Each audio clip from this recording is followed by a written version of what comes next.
Dans cette maison, loin du tumulte, je me suis posé pour faire ce que j'aime le plus au monde, des rencontres. Pour découvrir des itinéraires inspirants. Une petite camarade dans la cour de l'école m'a appelée fille de Bosch. Alors donc j'ai interrogé ma mère, elle m'a entraînée dans la cour pour me dire « ton père c'est un soldat allemand ». À partir de là, je me suis sentie à l'écart. Je reçois un coup de fil, elle me dit voilà, vous avez une sœur. Ah, je dis oui, j'ai une sœur, oui, j'ai Marie-Cécile, oui. Elle me dit mais vous en avez une autre. Donc là, je prends le taureau par les cornes, il faut que j'aille voir ma mère. Et je lui dis est-ce qu'il y en a d'autres? Ah, vous avez qu'à chercher. Ah, je dis bon, si c'est comme ça, on va chercher. Nos invités sont la preuve qu'un espoir est toujours permis. Chacun à leur manière, ils ont surmonté les obstacles de la vie. Comment? C'est justement ce qu'ils ont décidé de partager avec nous. Ma famille allemande et ma famille française, en fait, c'est une seule famille réunie. Une occasion pour chacun d'entre nous de partager mille et une vies.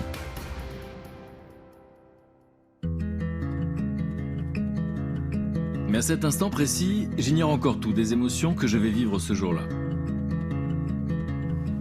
Bonjour, c'est un plaisir de vous retrouver.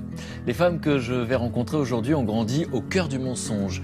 Un secret de famille qui les a séparées de leurs frères et sœurs, dont elles ignoraient l'existence et qu'elles ont rencontrés plus tard, à l'âge adulte. Des parcours hors du commun qui posent beaucoup de questions. Comment se construire quand on a grandi avec un secret de famille? Et quel lien peut-on tisser avec une famille que l'on ne connaît pas? Des questions auxquelles nous allons répondre ensemble. Je vous les présente dans un instant avec plaisir. Bonjour. Bonjour Frédéric. Frédéric, enchanté. Oui, moi aussi, oui. Enchanté, je vous laisse poser votre manteau. D'accord. Je suis Franz d'Allemagne. France, enchanté, Bonjour, France d'Allemagne. enchanté. Bonjour. Bonjour Frédéric, Annie. Annie, enchanté. Enchantée. Donc vous êtes Marie. Et donc je suis Non, Marie. vous êtes Marie, c'est ça. Oui, gagné. La psychologue, bonjour. Merci d'être là. Je vous laisse, Florence, je vous laisse mettre vos affaires.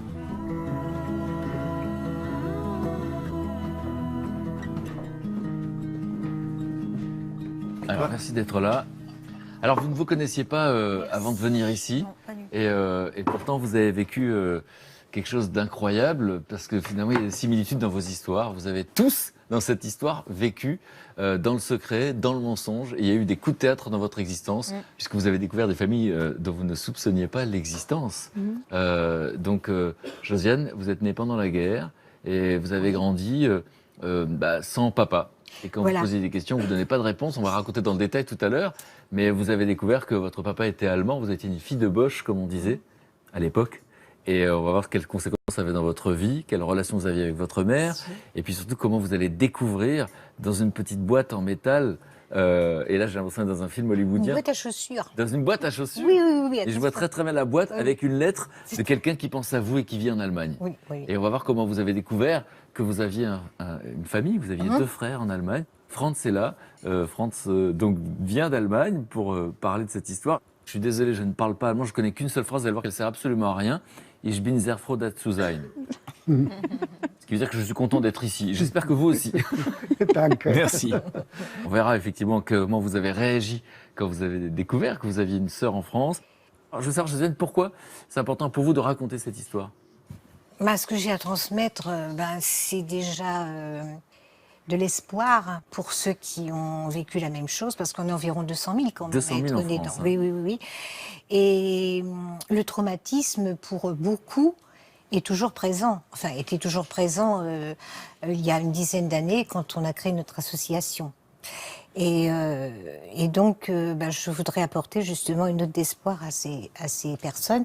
Ils sont toujours dans l'attente de leur identité. En parallèle, si j'ose dire, une histoire folle aussi. Annick, vous avez grandi avec cette impression que vous étiez fille unique dans un premier temps. Enfin, j'avais une sœur aînée, bon, Ouais. mais on n'a jamais été élevés ensemble, donc on peut se dire que j'étais presque une fille unique, quoi. Sauf qu'à un moment donné de votre vie, on va voir comment ça s'est passé. Là aussi, c'est très romanesque. Vous avez découvert que vous aviez une grande fratrie. Voilà, j'avais toujours rêvé, mais que... Vous en aviez rêvé? Elle était Ah oui, j'aurais toujours voulu être élevée avec des frères et sœurs, quoi. Et aujourd'hui, vous en avez combien? On en a 6. Enfin, avec ma sœur aînée, on en a 6. Ce qui est pas rien. On va voir Oui, comment c'est ça pas s'est passé rien. dans votre vie. Et alors, vous, Marie, c'est assez incroyable dans votre vie parce qu'il n'y avait pas trop de secrets. Vous saviez que vous aviez été une enfant adoptée, mais je crois que c'était il n'y a pas si longtemps. Vous avez reçu un coup de fil et là, vous découvrez que vous avez une pour mes enfant. 50 ans. Donc oui. En fait, j'avais laissé un message sur un site qui s'appelle La Bouteille à la mer. Parce que moi, l'adoption m'a jamais posé de problème. Mais en vieillissant, je me suis dit, bon, ce serait peut-être bien que la femme qui m'a mise au monde sache qu'elle a fait le bon choix, que j'ai eu une belle vie et je la remerciais tout simplement. Donc là, vous l'envoyez en espérant que cette femme qui vous a donné naissance. Voilà, j'ai dit, si elle cherche, de toute façon, elle trouvera. Aujourd'hui, avec les moyens qu'on a, on trouve. Voilà, j'avais mis mon prénom, ma date de naissance. Et voilà, et un jour, j'ai eu, en mai 2014, j'ai eu un coup de fil, un message tout d'abord, de Philippe. Et puis après, voilà, il fallait prendre la décision. Est-ce que oui, non, on contacte. Et puis après, voilà, c'est l'aventure. Ça, c'est une nouvelle vie, en fait. Mais je crois que vous avez beaucoup ri, parce que c'était presque un gag. Oui, vraiment, ça c'est... On va rentrer dans le détail tout à l'heure. C'est assez incroyable. La vie est plus forte que la fiction. Annie, je ne vous ai pas demandé pourquoi c'était important de raconter votre histoire. Moi, je trouve que c'est une belle chose. En plus, on s'entend super bien. Donc, puis je trouve que ça donne l'espoir aussi peut-être à certaines personnes qui ont peut-être peur de contacter leurs frères et sœurs. Alors je dis pas que ça se passera aussi bien qu'avec nous, hein. Il ne faut pas non plus tout y aligner, mais bon, c'est une belle chose. On finit notre vie avec un truc positif, quoi. C'est bien. Donc, Merci en tout cas de partager ça. Florence, vous êtes psychologue et donc que vous inspirent ces histoires? Parce qu'il y a plusieurs aspects évidemment. Il y a grandir d'abord dans le secret et puis ensuite découvrir qu'on a une famille. Alors c'est un pan d'une vie qui apparaît et puis créer un lien particulier. Qu'est-ce qu'il y a derrière tout ça finalement? Alors à la fois il y a des histoires qui sont similaires et en même temps on voit qu'elles sont vécues complètement différemment en fonction du secret, de ce que vous en savez et de ce que vous en acceptez aussi. Donc pour moi, c'est vraiment des trajectoires très différentes. Bon, on va parler de tout ça dans un instant. En tout cas, merci d'être là. Alors, on va d'abord s'intéresser à Josiane pour essayer de comprendre votre enfance. Donc, vous allez naître en temps de guerre, le 24 décembre en 1942, dans un petit village de la Somme. Et vous y passez les premières années de votre vie. Quel souvenir de cette petite enfance? Déjà, j'avais conscience de la différence parce que mes autres camarades avaient un père et moi, j'en avais pas. Moi, je vivais avec ma mère et ma grand-mère. Et c'est quand une petite camarade dans la cour de l'école m'a appelée fille de Boche. Et j'avais 7 ans et... Est-ce que vous comprenez ce qu'elle veut dire ou pas du tout? Mais pas du tout, à 7 ans, vous vous rendez compte? Alors donc j'ai interrogé ma mère, je lui ai dit mais on m'a appelée fille de Boche, pourquoi? Et c'est ma grand-mère qui m'a répondu. Elle m'a entraînée dans la cour pour me dire ton père c'est un soldat allemand, il est parti sur le front russe avant ta naissance et surtout t'en parles pas devant ta mère.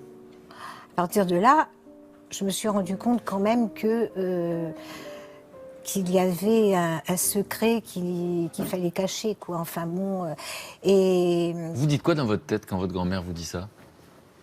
À 7 ans, moi, je ne savais pas... J'avais pas de notion sur la guerre, sur ce qui s'était passé, pourquoi on m'en voulait d'être la fille d'un Allemand, je savais pas. Mais à partir de là, quand même, je me suis sentie à l'écart, je me suis sentie rejetée parce que il y avait quelque chose qui n'était pas, qui était différent. Voilà, c'est difficile. Hein, parce qu'il y a plusieurs choses. Il y a votre grand-mère qui dit n'en parle pas à ta mère. Donc là, oui, bien sûr. On vous informe que cette information est un secret. Donc déjà, on vous demande de vivre avec un secret. Oui, voilà, exactement. Et puis il y a le rejet à l'école et ça ressemble à une insulte finalement. Oui. Mais bon, la petite camarade qui m'a appelée fille de Boche, elle ne savait pas non plus ce que ça voulait dire. Alors, c'est des parents, certainement, elle a dû entendre ça des parents. Et parce que dans le village, les gens savaient? Ah ben, naturellement, puisque mes parents ont vécu leur histoire dans le village, justement, où j'allais à l'école. Alors, vous pensez que tout le monde était au courant, hein. Surtout qu'ils se sont fréquentés quand même plus d'un an, hein. Donc, ça... C'était pas une aventure passagère, quoi.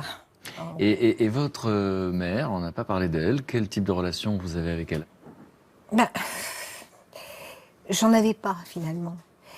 Ma mère, c'était une femme très digne, une femme de devoir. Et bon, elle n'avait pas d'amis, elle ne sortait pratiquement pas. Et Et donc, c'est avec ma grand-mère que j'allais voir mes tantes à Paris, que j'allais me promener, mais jamais ma mère n'est sortie avec moi. Donc pas de père, une maman qui n'est pas démonstratrice en termes d'affection et un secret. Je me retourne vers Florence qui est psychologue. Quand un enfant de 7 ans entend une information sur sa vie passée et qu'on lui dit il ne faut pas en parler, ça provoque quoi dans le cerveau d'un enfant? C'est-à-dire qu'il y a déjà un secret et en plus vous portez le secret. Donc pour vous, c'est comme si vous récupériez toute la charge affective de presque vous emprisonnez vous-même. Je sens quelque chose à l'intérieur. Vous dites j'ai 7 ans, je ne savais pas ce que ça voulait dire fille de Bosch. Mais dans votre corps, vous sentez quand même qu'il y a quelque chose. Vous dites je me sens différente. Avec quelque chose, ben oui, Il y a comme quelque chose qui gêne. Mais quand on est enfant, on n'a pas les mots. Tout à fait. Et puis un jour, il y a quelqu'un qui vient mettre un mot dessus, fille de Bosch. Et là, dans votre corps, vous dites bah, maman, qu'est-ce que ça veut dire, mamie, explique-moi. Et elle vous dit bah, en plus de ce que tu ressens, il ne faut même pas le ressentir, il ne faut même pas en parler. Du coup, c'est ça qui est le plus grand secret parce qu'on le fait vivre à l'intérieur de nous. Plus que finalement le... Alors je souffrais énormément de l'absence du père, ça. Et en plus, je ressentais l'animosité de la part des enseignants aussi. Parce que je pense que l'enseignant que j'ai eu avait été dans la résistance, donc il était très agressif envers moi, et sa femme aussi d'ailleurs. Mmh. Mais ce qui est fou, parce que de chaque point de vue, on arrive à expliquer chaque réaction, parce que c'est la petite histoire dans la grande histoire. Mais du point de vue d'une enfant qui n'a rien demandé, et qui est née, et qui se retrouve dans cette situation folle, effectivement, ça fait beaucoup de choses à subir, en fait. Vous avez la sensation de subir. Alors, on va voir tout à l'heure comment une lettre dans une boîte à chaussures va changer totalement votre vision de la situation. Alors, Annie, dans votre cas, vous naissez après la guerre. Oui, bien. Dans quel genre de famille vous allez grandir? Quelle va être la particularité de votre enfance? Bah moi, donc pareil, je suis née de père inconnu, donc avec ma mère qui m'a laissée en nourrice pratiquement, disons à 8-10 jours, j'étais déjà en nourrice. Elle venait me voir de temps en temps et donc je suis restée en nourrice jusqu'à l'âge de 6 ans. Et c'était des parents nourriciers qui, eux, gardaient les enfants de mères célibataires, ce qu'on appelait les filles-mères à l'époque. Donc on se retrouvait tout un groupe de gamins où on savait qu'on n'avait pas de papa et que bon, donc si vous voulez, j'ai pas été malheureuse, hein. J'ai vécu des moments vraiment très agréables dans cette famille et avec une mère bon, qui n'était pas forcément présente, qui était très froide, qui n'était pas du tout maternelle non plus. Qui a priori n'en avait rien à faire d'avoir un enfant, puisque c'est pareil pour ma sœur aînée, elle ne s'en est pas occupée non plus. Donc là, vous saviez que vous aviez une sœur aînée? Je savais que j'avais une sœur aînée, oui, je savais que j'étais la deuxième. Donc déjà, la deuxième d'une fille-mère, à cette époque, c'était pas... on m'a traité de bâtard plus d'une fois. C'est dans la cour de récréation? Oui, dans les cours de récré ou dans n'importe. Et chaque fois... Qu'est-ce qu'on comprend quand on est enfant? Pas grand-chose, quand on vous le dit. Là aussi, c'est pareil, on a une insulte, on subit le rejet, mais on ne sait pas pourquoi. On ne sait pas pourquoi, et bon, de temps en temps, vous posez la question à votre mère, est-ce que tu peux me dire qui est mon père? Pourquoi est-ce qu'il n'y a qu'une signature sur mon carnet? Pourquoi j'ai pas de papa? Est-ce que tu peux me dire? Et là, vous avez un mur en face de vous qui ne répond pas, qui se met même en colère quand vous insistez trop. Au bout d'un moment, vous dites, bon, allez, c'est pas la peine, de toute façon, t'en sauras pas plus. Et je vois pas pourquoi je vais m'échiner à demander des explications, quoi. Et puis, de toute façon, dans la famille, c'était pareil. On avait l'impression que je me faisais une petite souris parce que c'était parents me disaient, ah, bah, ça, c'est la fille à Rennes. Ah, bah oui, d'accord, oui, c'est. Ça, vous entendiez ça? Ah, oui, c'est intéressant de voir les informations qui arrivent jusqu'à vous quand vous êtes enfant. Si on est du point de vue de l'enfant. Voilà, et je sentais très bien que dans la famille, bon, il y avait quand même un petit. De dire, bon, c'est la fille de la fille-mère, c'est celle qu'il faut cacher, quoi. J'étais la preuve vivante que ma mère avait fauté une deuxième fois, quoi. En plus. Ça, vous le comprenez quand vous êtes enfant? On le comprend, oui, automatiquement, oui. Et puis j'ai eu l'exemple de mon oncle qui, lui, m'a servi de père de substitution, je dirais. Donc, alors là, vous allez vivre avec votre oncle et votre tante. Voilà, qui, eux, m'ont servi de parents, plus que ma mère, à la rigueur. Et je dirais que c'est eux qui m'ont donné l'envie, peut-être, de fonder une famille, de me dire, oui, tu as le droit, toi aussi, d'avoir des enfants, de pouvoir être heureuse, quoi. Donc là, de 9 ans à 11 ans, vous vivez avec eux? Oui, de 9 ans à 11 ans, je vis chez mon oncle, où j'étais parfaitement heureuse, où, pour une fois, où j'avais des câlins, où j'étais avec mes cousins et cousines qui faisaient aux fils de frères et sœurs, quoi. Je veux dire, j'ai passé des très très bonnes années et quand il a fallu partir de là-bas, ça a été un déchirement pour moi. Donc là, Florence, dans les deux cas, 2 enfants qui vivent le rejet, c'est-à-dire qu'au fond, c'est parce qu'on peut être rejeté parce qu'on est différent physiquement, mais là, on est rejeté pour quelque chose qu'on ne comprend pas. Dans les deux cas. C'est-à-dire que là, effectivement, vous ne le comprenez pas, mais encore une fois, vous le ressentez. C'est-à-dire que vous dites, je comprends, moi, de mon point de vue d'enfant, il y a plein de choses qui arrivent, c'est les voisins, c'est peut-être les profs, l'école. Et puis finalement, quand je suis chez ma mère, je deviens petite souris. Mais ça, c'est inconscient. C'est-à-dire qu'on va peut-être que vous étiez plus discrète, pas trop poser de questions, vous dites, de toute façon, il n'y a pas de réponse. Donc c'est un instinct de survie. L'enfant comprend très vite ce qu'il faut faire dans une famille pour être accepté. Donc il dit, bon, s'il faut être souris dans cette famille, je serai souris. Mais s'il y a une autre famille, chez mon oncle et chez ma tante, où j'ai une place, là, je peux rigoler, je peux me déployer. Mais l'enfant, il s'adapte tout de suite en fonction de qui il a en face. Et alors, votre mère donc fait des apparitions dans votre vie. Vous ne savez pas pourquoi elle apparaît, qu'elle disparaît? Non. Moi, ça me paraissait normal qu'elle vienne de temps en temps me voir, mais sans plus, quoi. Je vivais très bien sans elle. Vous allez découvrir plus tard qu'en fait, elle faisait des enfants. Voilà. Elle donnait naissance à des enfants qu'elle abandonnait. Voilà. Parce que moi, de 0 à 6, je vivais pas avec elle. Donc, comme je la voyais pas forcément tout le temps, et puis c'est pas le genre de choses qu'on regarde en étant enfant. Puis c'était quelqu'un de très charpenté, qui était quand même. Donc vous n'avez jamais vu aucune grossesse? J'ai jamais vu une grossesse.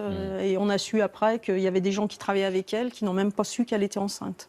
Donc vous allez, sans vous connaître, 5 ans plus tard, naître dans le même hôpital, dans la même ville. Exactement. Et vous allez être confié à une famille. Oui, alors donc elle a confié au moins 3 enfants à une œuvre qui s'appelait l'œuvre adoptive chrétienne.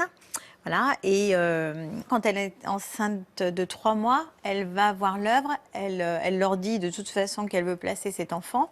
Et comme mes parents n'avaient pas pu avoir d'enfants et qu'ils s'étaient toujours dit que de toute façon ils auraient une famille en adoptant des enfants ou en les mettant au monde. Donc, voilà, on leur a dit, voilà, il y a un enfant qui va arriver, il sera pour vous. Donc, c'est pour ça que maman m'a toujours dit que elle m'avait attendu aussi 9 mois dans son cœur et pas, voilà, donc elle m'a le pas porté. savait. Voilà, tout à fait. Et vous allez grandir dans cette famille. Oui. Donc, quelle est votre place dans cette famille? Moi, donc, je suis l'aînée. Après, ils ont adopté un garçon, donc mon frère. Mais c'est vrai que mon frère, par exemple, ça avait dû venir comme ça à l'école. Un jour, on lui a dit, oh, mais toi, tu sais pas du tout, tu sors. Et ça, lui, ça l'a marqué. Et puis mon père disait toujours, des fois, il vaut mieux ne pas savoir d'où on sort parce que ça règle beaucoup de problèmes. Donc il y avait cette phrase comme ça, presque du bon sens. Moi, j'ai toujours eu mais qui des vous parents qui apaisait. disaient, voilà. Et quand vous dites au fond, il n'y avait pas de secret dans la famille, c'est-à-dire que vous avez le souvenir du moment où vous apprenez, c'est-à-dire que vous apprenez que vous êtes un enfant adopté. C'est quelque chose de naturel, ça a dû être toujours dit. Oui, ça n'a jamais... Comme je pense que si on a posé des questions, on a tout de suite eu les réponses. Donc ça n'a jamais été un secret pour nous. Voilà. Alors c'est fou, Florence, parce qu'il y a des enfants parfois qui souffrent d'avoir été abandonnés. C'était pas le cas. Oui. Parce que vous l'avez pas vécu comme ça n'a pas été vécu comme ça. Et puis, et qui d'ailleurs comprennent pas que la mère ait gardé certains enfants. Ce qui était votre cas, et ce qui n'était pas évidemment une situation enviable. Voilà. Là, de ce que vous expliquez, c'est qu'effectivement, votre mère, elle vous a fait un très beau cadeau parce que dès qu'elle a su qu'elle était enceinte, elle vous confie, même enceinte, elle vous confie déjà psychiquement, mentalement, dans les fantasmes, tout ce que vous voudrez, à quelqu'un. Donc effectivement, même en tant que bébé, vous captez déjà dans le ventre qu'il n'y a presque aucun abandon. Puisque déjà avant de naître, vous êtes déjà dans votre matrice, vous êtes déjà pour une famille qui vous attend. Donc c'est normal que l'abandon ne soit pas vécu de la même manière que par exemple d'autres enfants. Et puis à la fois, votre père dit tu es ma fille, il n'y a pas de débat. Donc il n'y a pas de question. Et parfois, quand on vient agresser un enfant, c'est qu'il y a quelque chose qui n'est pas clair et on ne le sait pas. Et de voir comment cet enfant peut se faire se rassurer avec une petite phrase du père. Oh, vaut mieux pas savoir d'où on vient parfois. Donc il dit vaut mieux, donc on entend le mieux. Oui, et avec des petites bouts de choses. Et alors dans le cas de Josiane, on a raconté donc cette petite enfance où effectivement il n'y a pas de papa. Vous êtes traité de fille de Boche, vous ne savez pas ce que ça veut dire, votre grand-mère vous dit qu'il ne faut surtout pas en parler, donc voilà les éléments. Et puis il va y avoir la découverte d'abord de photos. Alors ça se passe comment, où, et vous réagissez comment? Eh bien, quand on a quitté le village où mes parents s'étaient rencontrés, où j'avais vécu ma petite enfance, lors du déménagement, j'ai trouvé des photos d'un monsieur en uniforme militaire. Vous comprenez tout de suite? Oui, bien sûr. Là, vous avez quel âge là? J'avais 9 ans. Donc, quand j'allais me promener dans le village avec ma grand-mère parlait de mon père avec ses copines. Donc, Elle disait quoi, vous vous bah, rappelez? qu'il était gentil, qu'il était beau, qu'il était courtois. Et donc, bon, bah, j'ai déduit que c'était une photo de mon père. Et d'entendre ces phrases-là, ça provoque quoi? Parce que ça entretient un fantasme, du coup. Ah ben, tout à fait. Et moi, Vous qui n'avez pas de bienveillance autour de vous, on vous parle de quelqu'un de gentil. oui, exactement. Et c'est pour ça que j'en avais fait, dans mes rêves les plus fous, j'en avais fait une sorte de demi-dieu, quoi. Et là, vous voyez les photos, Oui, et vous le trouvez comment? bah beau, bien sûr.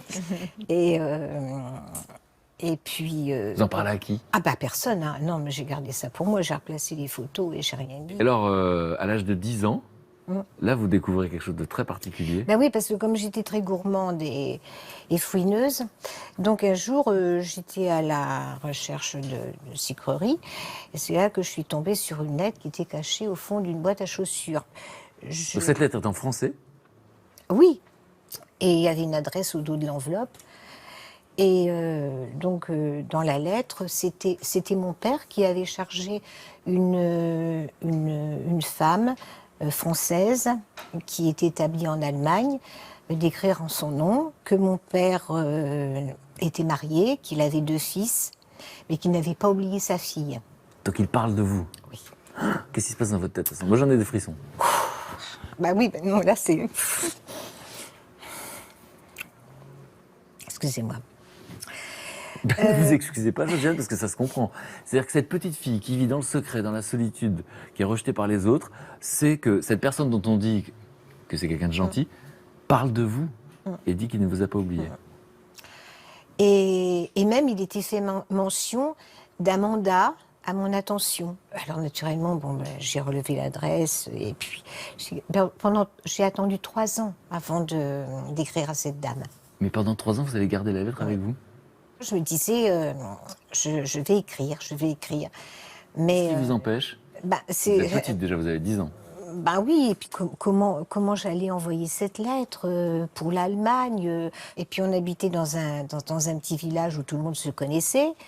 Et je me disais, si j'envoie cette lettre, la postière donc qui connaît très bien ma mère, Bah, vous dénoncez. on risque. De toute façon, je me disais, c'est pas possible, je ne peux pas l'envoyer du village. Et ben, je mettais de côté centime par centime. Et puis, ben, je suis arrivée 3 ans après, j'avais réuni une petite somme avec Pour acheter une enveloppe et des timbres. pour acheter le timbre surtout. Et je suis allée dans un village à côté pour poster ma lettre. Et là, vous écrivez quoi dans cette lettre? Ben, j'écris à la dame de ne pas faire réponse à ma lettre, mais de dire à mon père que je l'aimais, que je pensais à lui. Et voilà. Et puis... Vous savez, même la psychologue qui a l'habitude d'en entendre tous les jours est émue, hein, donc ne soyez pas coupable d'être émue. Qu'est-ce que vous ressentez justement, Florence? Que vous savez ce que ça représente pour un enfant? Qu'est-ce qu'il y a là-dedans? Il y a de la bienveillance quelque part? Alors, sous la grande force de vie que vous avez, même enfant, vous comprenez toute la logique de cette postière qui peut vous dénoncer toute l'ampleur qui est dans votre corps, même si c'est pas tout à fait mentalisé.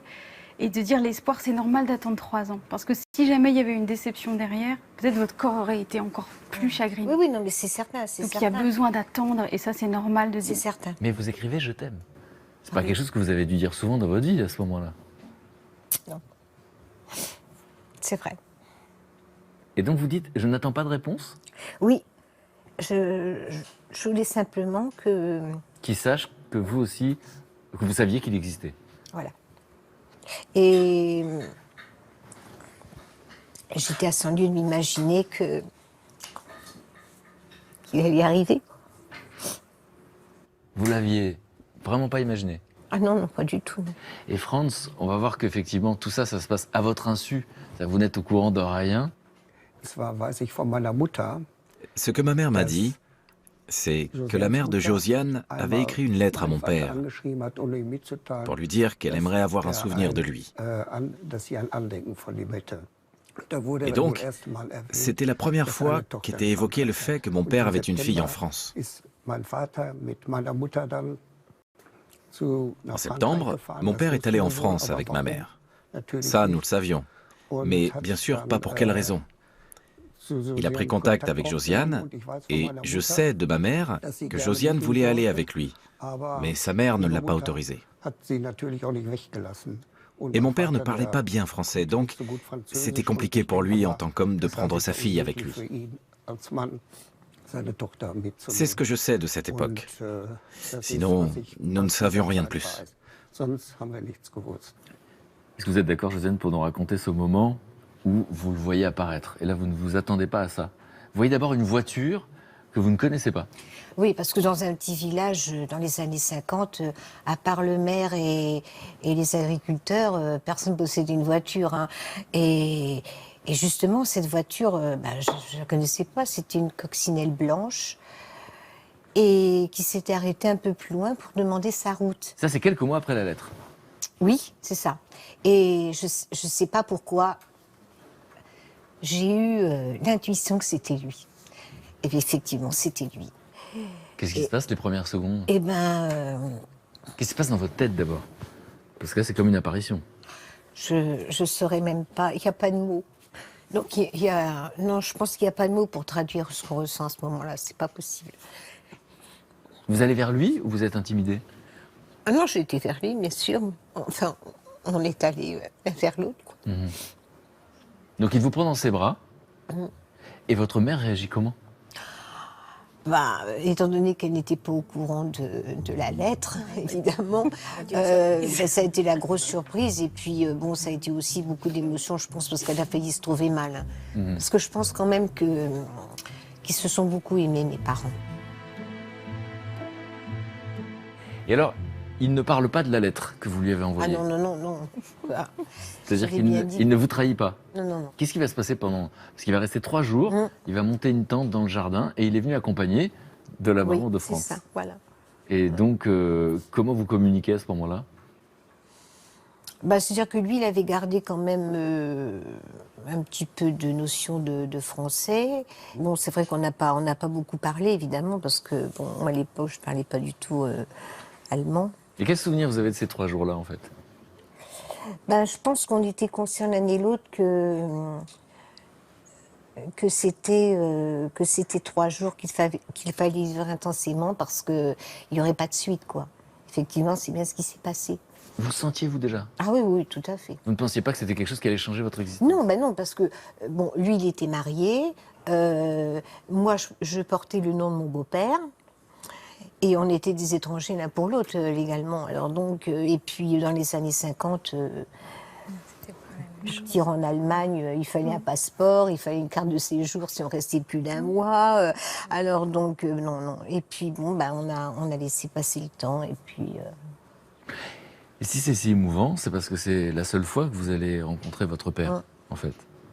Puisque vous n'allez plus le revoir, vous allez rencontrer Franz plus de 20 ans plus tard. Il est décédé quelques années avant, justement, que je fasse la démarche d'aller en Allemagne pour rencontrer ma famille. Il y a eu un événement particulier, Franz, dans votre famille à ce moment-là, qui a l'air de coïncider finalement dans la chronologie de l'histoire, c'est que vous avez perdu une petite sœur. Oui. En 1956, j'avais à l'époque une petite sœur qui était née l'année d'avant et qui est décédée au mois de juillet de cette année-là. Notre petite sœur, elle est décédée. Dans un accident domestique, c'est ça? Oui, c'est ça. Et quelques mois avant que mon père vienne me voir. Donc aujourd'hui, avec le recul, on suppose que c'était un déclencheur. Je ne sais pas, mais quelquefois... Il y a tout en même temps, il y a votre lettre qui arrive à ce Oui. Et quand ma lettre est arrivée, la petite venait de décéder. C'est que vous ne le saviez pas à ce moment-là? Ah non, je ne savais pas. Florence, vous avez un mot sur ces retrouvailles? C'est très particulier d'avoir 2 êtres humains, un adulte et une enfant, qui savent que ce qu'ils sont en train de vivre, ce sera unique, en fait. C'est très étrange. C'est lié à une époque, peut-être, aussi? Mais vous avez même cette pression au moment où vous écrivez la lettre, parce que vous lui dites, c'est pas la peine de me répondre, c'est juste, je te dis juste que je t'aime, mais j'ai bien compris que si tu viens, tu vas revenir dans un écosystème qui est déjà un peu fragile dans le village, dans la famille. Donc j'ai déjà conscience, avant même que vous puissiez le rencontrer. Alors on va voir effectivement comment Franz a réagi quand vous êtes rentré dans sa vie. On va voir pourquoi vous avez attendu effectivement 23 ans avant de faire la démarche. Et on va voir comment s'est créé ce lien si particulier, sur ce souvenir si particulier. On verra ça dans un instant. Annie, d'abord, qu'est-ce que vous ressentez quand vous écoutez cette histoire ? C'est aussi une belle histoire. Enfin, je pense qu'elle a souffert, Josiane aussi, énormément. Et qu'elle a eu la chance de rencontrer son père. Alors dans votre cas, vous dites ça parce que vous n'avez pas connu votre père. Non. Donc on a vu que vous aviez grandi, effectivement, élevé par d'abord votre grand-mère, ensuite votre oncle et votre tante, une maman qui était vraiment absente d'abord de manière affective et puis physiquement qui n'était jamais là, vous n'avez jamais vu. On comprendra plus tard ce qu'elle faisait. Elle avait des absences, mais enfin, entre-temps, donc elle donnait naissance à des enfants. Vous allez retrouver beaucoup plus tard. Mais avant d'être dans ce moment-là, vous, quel genre de jeune femme vous êtes vous partez de la maison, enfin de la maison d'ailleurs, je ne sais pas d'où vous partez finalement. Bah non, je quitte ma mère, j'avais quoi, 18-19 ans. Voilà. Donc je me suis mariée une première fois. Et bon, j'ai divorcé, j'ai rencontré mon mari, avec qui tout de suite ça a collé, on va dire. Et tout de suite, j'ai eu envie d'avoir un enfant avec lui. Ça a été assez naturel. Assez naturel, je dirais que voilà. Et ma mère a été très contente d'avoir un petit-fils. Donc elle avait dit, même à une de mes belles-sœurs, elle a dit, moi, Annie a de la chance, elle a eu un garçon. On verra pourquoi la phrase était voilà. étrange. Après, elle me remis dans le contexte, on se dit, tiens, c'est... Elle est gonflée. Elle est gonflée, voilà. Et donc vous, à ce moment-là, vous êtes quel genre de maman? Parce que au fond, vous ne connaissez pas la maternité. J'ai pas connu ça, donc j'ai pas forcément, je pense que j'ai pas été suffisamment maternelle. Mon mari a un peu compensé ce côté un peu affectif. C'est quelque chose que vous comprenez ça, Florence? Quand on n'a pas connu l'affection, du coup, qu'est-ce qui explique que... Parce qu'on pourrait se dire, tiens, au contraire, on va s'y coller, on va s'y mettre. Mais pourquoi c'est si gênant, finalement, de donner de l'affection quand on n'a pas connu? Parce que ça, c'est vraiment quelque chose de mental. Le corps, quand on donne, ça n'a rien à voir avec un discours « je vais décider d'être affective parce que » ou « je vais décider de », ça se fait par le corps naturellement. Vous avez conscience qu'il y a aussi d'autres formes d'amour. Vous dites, moi je les aime et j'ai conscience que je n'aurais peut-être pas donné. Donc l'intelligence de votre couple, c'est que votre mari, lui, compense. Et du coup, ça crée un équilibre. Voilà. Comme vous disiez tout à l'heure par rapport à la question du père. Moi, mon père, finalement, c'était mon oncle. Je ne me posais plus de questions. J'avais trouvé mon substitut. Donc ce n'est pas tant le père réel, c'est l'enfant, il veut être aimé. Donc s'il y a quelqu'un, même un voisin qui l'aime, il va plus se poser de questions. Il va se poser de questions s'il est toujours en attente de... Mais la vie est bien faite pour ça. C'est-à-dire qu'on a au moins cette chance de pouvoir choisir aussi d'autres chemins. D'autres personnes qui représentent l'image du père. C'est bien là où on voit la différence. Moi j'ai été privée de ça. Et moi, j'explosais, quoi, de donner de cette affection que je n'avais pas eue, justement. Alors, vous êtes devenue maman, Josiane, également? Oui. Donc, comment ça s'est passé, en fait? Avant de parler de ces retrouvailles et cette rencontre, vous avez vécu quelle vie? J'ai eu une adolescence et une jeunesse assez chamboulées, parce que moi, je cherchais à la fois un père, un ami, et j'étais partagée entre le besoin d'être protégée et l'envie de materner. Alors, je ne pouvais pas trouver un homme qui réunisse ces deux critères, quoi. Alors donc, ça marchait jamais, quoi. Donc voilà, et donc je me suis mariée, j'ai eu un premier fils, j'ai divorcé, j'ai eu une nouvelle relation, j'ai eu un second fils, et c'est grâce au père de mon second fils, justement, que j'ai retrouvé ma famille d'Allemagne. C'est-à-dire qu'il vous a incité à chercher... Ah oui, il a beaucoup insisté, parce que moi, j'avais toujours cette appréhension, ce recul de dire ah oui, non, mais je ne vais pas arriver comme ça dans une famille, mes frères maintenant sont adultes. Et puis, il a tellement insisté. Il avait un ami qui était professeur d'allemand, et comme j'avais gardé le numéro de téléphone que mon père m'avait donné quand il était venu, ce monsieur donc a appelé, et on est tombé sur mon second frère, là, sur Villy, et c'est comme ça que ça s'est enchaîné. Alors on va voir effectivement la rencontre, parce que de votre côté, vous avez 37 ans, vous êtes infirmière, vous avez 3 enfants, et là il y a un événement qui va changer un peu le cours de votre existence. Voilà, qui va changer le cours je rentrais d'une nuit, ma maman gardait mes enfants à la maison, et Donc j'allais aller me coucher, puisque c'était 9h du matin. Et puis je reçois un coup de fil en me disant « Vous êtes bien Annie ?» Je dis « Oui. »« Vous êtes bien née le 3 février 59 ?»« Oui. »« À Lyon 2e ?»« Oui. »« Vous avez une sœur ?» C'est une personne qui se présente ou pas? Oui, non, C'est qui une me voix dit qui vous dit voilà, ça. c'est une voix qui me dit voilà, vous êtes bien, oui, vous êtes bien née, vous avez bien une sœur qui s'appelle Marie-Cécile, oui, votre maman est par là, bon, il faut que vous parlez un peu, éloignez-vous un peu de votre maman et tout. Puis elle me dit voilà, vous avez une sœur. Alors, je dis oui, j'ai une sœur, oui, j'ai Marie-Cécile, oui. Elle me dit mais vous en avez une autre. Je dis comment ça, j'en ai une autre? Je dis non, je dis non, si vous êtes bien ça, c'est que vous avez une autre sœur. Alors vous dites prouvez-le moi. Je dis moi je suis comme Saint Thomas, tant que j'ai pas vu, je crois C'est pas. ça votre réaction? Bon. Je dis, je suis pas. Pour l'instant, ma mère m'a jamais dit qu'elle avait eu une autre fille. Je vois pas le problème. Quoi. Et alors qu'est-ce qui se passe? Elle vous envoie des papiers? Donc elle m'envoie les papiers et puis effectivement, donc, quand je les reçois, donc sur les papiers, je vois le nom de ma mère, donc son adresse où elle habitait, le truc. Je vois le nom de ma sœur, mon nom, le nom de mon grand-père, voilà, qu'elle abandonnait cet enfant. Alors là, vous dites. Elle a fauté une 3e fois, bon, faut regarder. Enfin, je lui dis, bon, on verra. Et puis, donc sa maman, parce que c'était la maman de Béatrice qui m'avait appelée, et elle me dit, oui, elle n'ose pas trop, truc. Je dis, écoutez, donnez-moi, elle me donne son numéro de téléphone. Donc la maman adoptive de votre de Béatrice, sœur, voilà, qui elle m'a contactée en me disant, voilà, c'est elle. elle voudrait vous rencontrer. Voilà, elle voudrait vous rencontrer. Est-ce que c'est possible? Je dis, écoutez, pourquoi pas? Ça coûte rien puisque effectivement avec les papiers, je lui dis effectivement ça a l'air d'être ma sœur, donc mais j'ai pas été plus étonnée, non, ça m'a pas vraiment non plus. J'ai dit à mon mari, je lui dis quand j'ai reçu le coup de téléphone, donc j'ai rien dormi de la journée, je vous dis pas dans quel état, j'étais quand même. Quand même, parce que là vous avez pas l'air chamboulé. Voilà, vous le racontez comme un côté.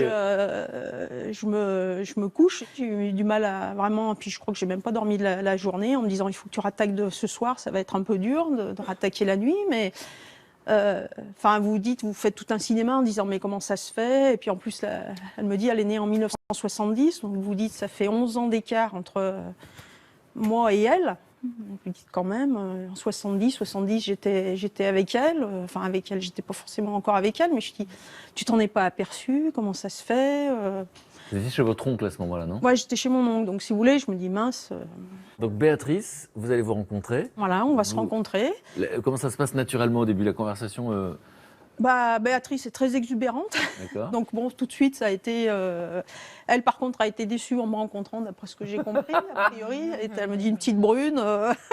Donc bon, elle, par contre, je correspondais pas vraiment à ce qu'elle s'attendait. Elle pensait plutôt à quelqu'un un peu comme elle, une blonde grande.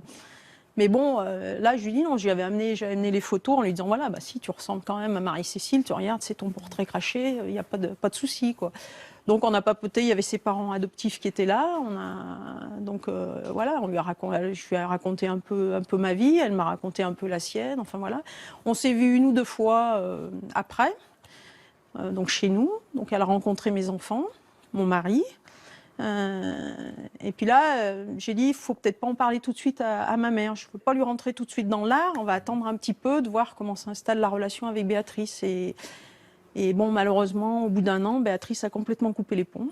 Pouf, plus rien, plus de contact. On va voir tout à l'heure pourquoi elle a coupé les ponts, qu'est-ce qui s'est passé par la suite. Voilà. Mais qu'est-ce que vous ressentez quand elle coupe les ponts? Là, je me suis dit, elle est quand même gonflée. Je dis, elle rentre dans ma vie. Elle rentre dans ta vie, elle vient semer le désordre. Tu lui fais rencontrer tes enfants et là aussi c'est pareil, on donne le secret aux enfants en disant vous n'en parlez pas à la grand-mère, donc c'est pareil, on reproduit le schéma. Et c'est tombé un moment où j'ai perdu ma belle-mère que j'adorais, donc si vous voulez ça fait 2 chocs un peu coup sur coup, donc là j'étais un peu en colère, j'étais un peu... voilà. Bon, on va voir comment vous vous retrouvez 10 ans plus tard. 10 ans plus et on va tard, voir comment Béatrice est la partie visible de l'iceberg. Voilà. Parce que du coup, vous allez découvrir qu'elle n'était pas seule. Voilà. Josiane, donc si on reprend les événements, vous allez attendre 23 ans. Et puis là, voilà, c'est votre mari qui vous dit il faut recontacter cette famille. Donc vous faites de quelle manière? Vous téléphonez? Oui, alors donc c'est ce professeur d'allemand, là, l'ami du père de mon fils, qui a téléphoné donc au numéro que j'avais gardé, qui était le numéro de mon père et de ma belle-mère. Et alors là, c'est encore... c'est pas croyable. Enfin bon, donc il appelle, et puis c'est mon frère Willy, Donc le frère de Franz? Oui. Et donc, ma belle-mère était partie en cure. Mon père était décédé. Donc, mon frère était venu dans l'appartement pour arroser les plantes. Et quand le téléphone a sonné, il était prêt à partir. Si bien que, à quelques minutes, il n'y aurait pas eu de réponse. Et là, je n'aurais pas donné suite. Et donc, alors, Gilly, il tombait des nues, donc il s'est précipité chez Franz. On a une sœur, et puis... Attendez, là, je me retourne vers Franz. Quand votre frère donc, débarque et vous dit « J'ai eu au téléphone un professeur d'allemand qui m'a expliqué qu'on avait une sœur », est-ce que vous vous rappelez de ce que vous ressentez, comment vous réagissez à ce moment-là? J'en ai encore de bons souvenirs. J'étais à la maison à l'heure du déjeuner et Willy arriva après le fameux appel. Et ma femme ouvrit la porte et lui demanda « Comment vas-tu » Et il répondit juste « Il y a du nouveau ». Et je suis arrivé au salon et il a dit « Nous avons une sœur ». Oh, super! À partir de ce moment-là, nous avons été très curieux. Et parce que nous ne parlions pas français, nous avons pris contact par courrier, parce qu'elle nous l'avait demandé. Et le contact eut lieu d'abord par lettre, et donc seulement plus tard, nous nous sommes vus.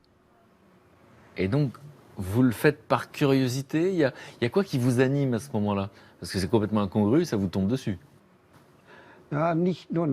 Non, ce n'était pas seulement de la curiosité. À partir du moment où nous avons découvert que nous avions une sœur, des sentiments sont tout de suite rentrés en jeu. Oui, il y avait tout de suite des sentiments en jeu, c'était un fait. Nous avions une sœur. C'était un moment magnifique. Donc là, Josiane, racontez-moi votre réaction quand vous recevez cette lettre qui est une invitation. Je suis tellement bouleversée que... Et c'était le 1er mai 1979. Alors ça, quand on est arrivé dans la rue, il y avait mes 2 frères, ma belle-mère et ma belle-sœur qui nous attendaient sur le pas de la porte. Et ça, c'est une vision qui me restera jusqu'à la fin de mes jours. Et ils ont organisé une petite fête en plus. Ah, avec les voisins, les amis, tout ça, j'ai été accueillie à bras ouverts. Donc vous qui étiez rejeté dans l'enfance, là vous serez accueilli. Justement. Je vous avoue franchement que de découvrir cette chaleur humaine là, mais ça m'a fait un choc. Franchement, parce que bon, en France, on m'avait tellement rejeté, on m'avait tellement isolée que je me suis dit mais comment ça se fait quoi? Et à partir de là, ça n'a été que du bonheur, que du bonheur. Et donc, Franz, la décision d'organiser une petite fête, parce que vous, à ce moment-là, vous ne savez pas de quoi cette femme a besoin.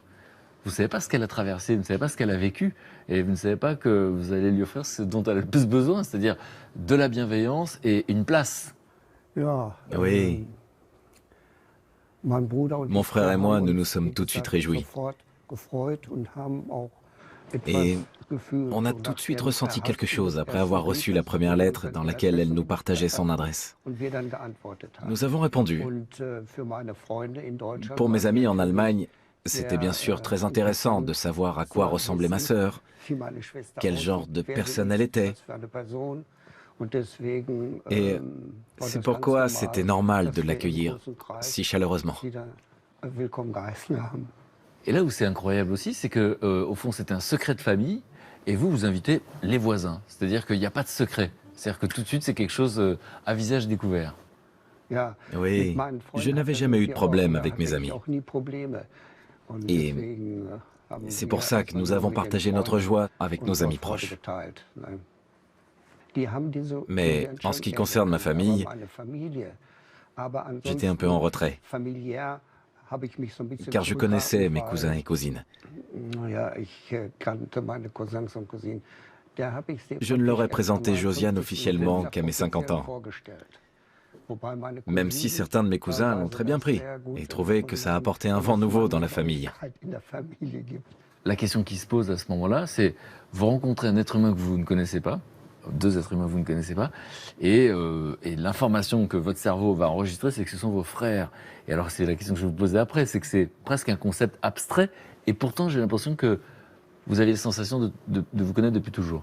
Il y avait quelque chose qui nous unissait inconsciemment, et on sentait qu'il y avait quelque chose. Et puis par la suite, évidemment, c'est l'affection, l'amour fraternel, ça, c'est monté en puissance. Et maintenant, c'est vraiment comme si on avait été élevés ensemble, quoi. Un sentiment d'appartenance. Oui, tout à fait. Ouais. Et vous, Franz, comment vous expliquez cette sensation, puisque vous accueillez un être humain, et à ce moment-là, voilà, vous vous dites que c'est votre sœur, mais là aussi, ça pourrait être abstrait. Comment vous expliquez ce lien particulier ? C'était un sentiment très chaleureux. Et c'était simplement merveilleux. Et mon frère, qui ne parle pas français, a quand même, grâce aux nombreux échanges, un lien de frère et sœur aussi fort que celui que j'ai avec Josiane. Et bien sûr, avec le temps, c'est devenu plus fort encore. Cette relation s'est vraiment intensifiée.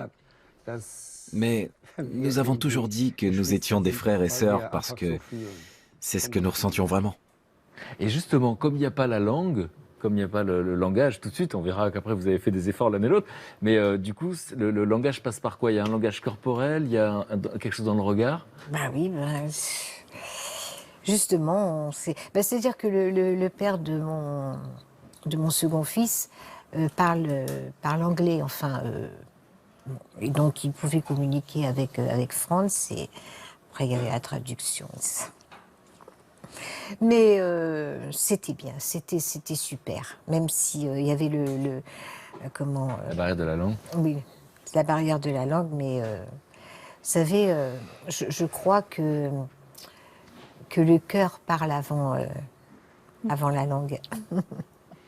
Alors Florence, vous allez nous parler de ce que vous savez, vous, est-ce que vous pouvez nous expliquer de cette connexion et la création d'un lien fraternel sur le tard.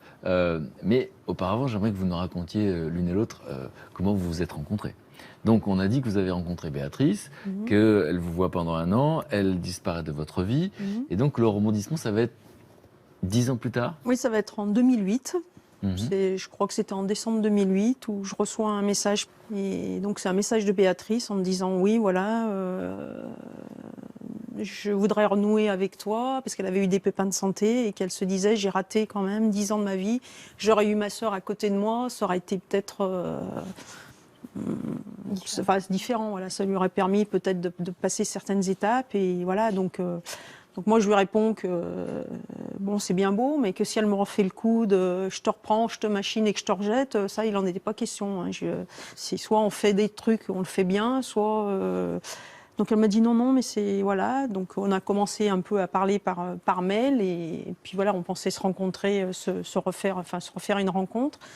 Et au mois de février, je reçois un message de Béatrice en me disant « Oui, ça y est, il y a quelqu'un qui cherche sa mère, donc qui s'appelait Reine, qui serait à Négatif, qui habiterait donc dans le petit village. » Je lui dis « Ah bon ?» Je dis « Oui, ça correspond à notre mère, c'est à peu près les trucs. » Je dis « Écoute, il a qu'à m'envoyer une photo. » Je dis « Je vais regarder si... » Parce que je me suis dit maintenant, un plus, un de moins. Donc Philippe m'envoie la photo et... Je tombe devant, je dis oui, effectivement, c'est le portrait craché de mon cousin. Donc il y a un air de famille. Il y a un air de famille quand même, je dis oui, c'est... Donc là, je me dis, je prends le taureau par les cornes, il faut que j'aille voir ma mère. Je lui dis, c'est pas possible, 1 fois ça va, 2 fois, non, là, je peux plus supporter, c'est... Donc c'est pareil, dire à mon mari, j'ai encore un petit truc à te dire, j'ai un frère qui nous tombe dessus. Hein? Je dis bah oui, écoute, a priori, je lui ai montré la photo, je dis regarde, il me dit ah oui, effectivement, ça ressemble bien à ton cousin. Donc là, vous déjeunez d'ailleurs ensemble? Voilà, donc du coup, je vais voir ma mère en lui disant je dis il y a quelqu'un qui me contacte par internet, il dit qu'il est mon frère. Ah, c'est Béatrice qui te l'a dit. Je dis non, je dis tu sais maintenant par internet. On se retrouve. Hein, maintenant, je dis avec les nouvelles technologies, je dis, on peut plus rien cacher. Donc là, elle n'a pas nié que. Donc je dis c'est vrai, donc c'est mon frère. Oui. Bon, je dis c'est bien, j'ai un frère, une sœur. parce qu'elle était au courant pour Béatrice, mais elle ne me l'avait pas dit non plus. Hein. Donc de chaque côté, il y avait un peu le secret. Ben, je lui ai dit, écoute, voilà, on en a discuté, on s'est parlé au téléphone, il souhaiterait te rencontrer. Elle m'a dit, oh, ben, maintenant que tu es au courant, il n'y a pas de souci. Bon, je lui ai dit, bah, écoute, on prévoit de se rencontrer. Donc là, il y a vous, Philippe et Béatrice. Philippe, Béatrice, donc on dit, bah, le 1er mai, c'est aussi tombé le 1er mai. Avec le brin de muguet. Donc le 1er mai 2009, donc ils descendent de Paris et donc ils rencontrent leur mère pour la première fois. Donc ma mère arrive et je te fais la bise et que comme si de rien n'était, comme si aucune canapathie, bon je t'embrasse, clac clac, c'est bon, on fait des photos, on discute. Donc on envoie nos maris se balader avec les enfants, on leur dit bah, allez vous balader, nous on reste avec Philippe et Béatrice, voilà. Donc moi je parle, je lui dis voilà. Je lui dis, est-ce qu'on est du même père? Non, non, vous êtes chacun. Donc il y a Marie-Cécile et toi, vous êtes d'un père. Béatrice et Philippe, vous êtes d'un autre père. Voilà. Bon. Je dis, bah, c'est bien. Je dis, si tu as eu 2 histoires d'amour, c'est très bien pour toi. Si tu as aimé les pères avec qui tu les as faits, ça peut arriver. Bon, c'est dommage que tu les aies abandonnés. Je dis, mais on ne te juge pas. T'es pas du tout... on n'est pas dans à te mettre au pilori. Hein. Je lui dis, c'est ta vie, c'est toi qui as choisi. Simplement, nous, on est la conséquence de ça. On est là, on existe. Quoi. Je veux dire, c'est... Et je lui dis, est-ce qu'il y en a d'autres? Je dis, est-ce qu'il faut qu'on s'attende à ce qu'il y en ait d'autres? Parce que d'un coup, je me suis dit, est-ce qu'on va pas... Puis elle me regarde bien dans les yeux en me disant, non, non, il n'y en a pas d'autres. Bon, je lui dis, bah, c'est bon, on n'en a que 4, c'est déjà pas mal. Voilà, donc la journée, l'après-midi se passe, elle repasse, je la redescends chez elle, voilà, tout se passe bien, pas de soucis. Et puis 2 ans après, donc 2009, donc ça doit être en 2011, je rentre du boulot, encore, décidément. Et je rentre du boulot le soir et j'ai un message de ma tante. Et elle me dit, oui, voilà, j'ai quelqu'un qui appelle, qui dit qu'elle était sœur. Je dis, pardon? Je dis, encore? Je dis, non, mais attends, je dis... Et je dis, mais attends, elle m'a dit qu'il y en avait 4, il y en a une autre qui arrive. Je dis, donc au contact, donc je prends le téléphone, je les appelle et donc je tombe sur Fabienne en disant, voilà, je suis Annie. Ah oui, bon, bah voilà, a priori on est sœurs. Je dis, ah bon, ben... Donc c'est pareil, je dis, bah écoutez, on va se rencontrer, on va voir à quoi vous ressemblez. C'est pareil. Donc on décide, on se rencontre 2 jours après, et là pareil, j'arrive, une grande blonde, je dis encore une grande blonde qui ressemble énormément aussi à Marie-Cécile, à Béatrice. On avait un peu on se ressemble un peu aussi avec Fabienne, et bon, tout de suite le courant est passé aussi. Et là, vous allez voir votre mère et vous dites, est-ce qu'il y en a d'autres? Voilà. Et là, alors là, je retourne voir ma mère en lui disant, attends, là, j'en ai une autre qui arrive. Oui, bon, d'accord. Puis je lui dis maintenant, tu vas me dire, est-ce qu'il y en a encore d'autres? Est-ce qu'il faut que je m'attende à tous les 6 mois, les 2 ans, les 4 ans que j'ai des frères et sœurs et tout? Vous n'avez qu'à chercher. Oh, je dis, bon, si c'est comme ça, on va chercher. Elle est pas mal la réplique quand même. Voilà, non, mais elle m'a fait le geste comme ça, vous n'avez qu'à chercher. Vous avez qu'à chercher, donc vous cherchez. Voilà, donc on cherche et on découvrait qu'il y en avait encore 2 autres dans la nature. Donc on s'est dit, bon, donc je suis allée la voir en disant, on sait qu'il y en a 2 autres.